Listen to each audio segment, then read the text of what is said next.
you and the administration for actually implementing a foreign policy that advances America's interests. Thank you. My concern is that President Trump has said publicly that arms sales to Taipei are a great negotiating chip with China. And my concern at a time when the PRC has been far more aggressive than they were in previous years, centerline crossing, circumnavigation of Australia, aiding Iran and Russia in their war goals and aims, frankly, literally helping Iranians target U.S. service members.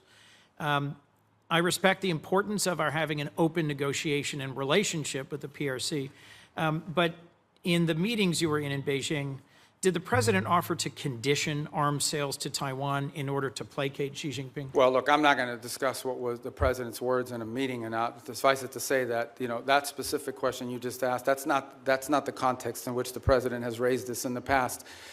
When the president says it's a great negotiating thing, what he's really saying is it's because China, as you can imagine, always mentions this. Like, this is a top priority for them. They are constantly talking about Taiwan arms sales, but that in no way is what is holding up our decision-making or the White House's decision-making. It is something the president will have to decide on the timing of when and how that is executed on. It's been approved by Congress. It's been noticed.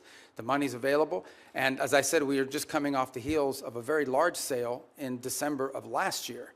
So there are a variety of reasons why these things don't happen immediately. Well, I'll just assert, Mr. Secretary, that there is more reason than ever for the administration with congressional support to continue providing robust military capacity to Taiwan, given that the PRC is more and more regionally aggressive.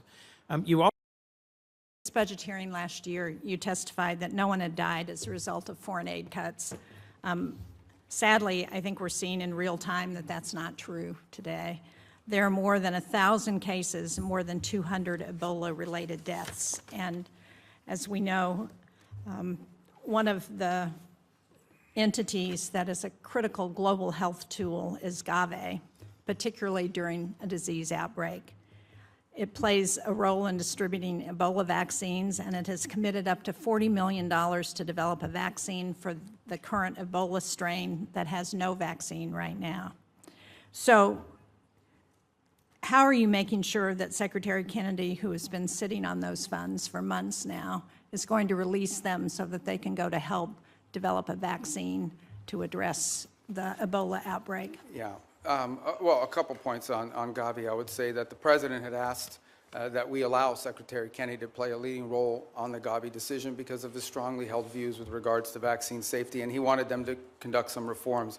I actually talked to Senator Schatz about this last week as well, and so the State Department's going to be re-engaging. I'm not here to tell you we're going to yank this thing and we're not going to listen to his points of view, but the State Department a few weeks ago made the decision that we were going to re-engage on this issue of Gavi, respecting, you know, what HHS views on it are as well, and we want to take their input, but we'd like to get this issue resolved in an outcome that's acceptable, both to Congress and also to our goals on global health. So it is an issue. As I said, I wouldn't use the word defer, but we have certainly allowed him to play a leading role in determining what we're going to do next. But right now, we're sort of at a stage where we are going to re-engage. We need to drive this to an outcome. Secretary of State, thank you for being here. Really appreciate it. Good to see you. Communist China is trying to win the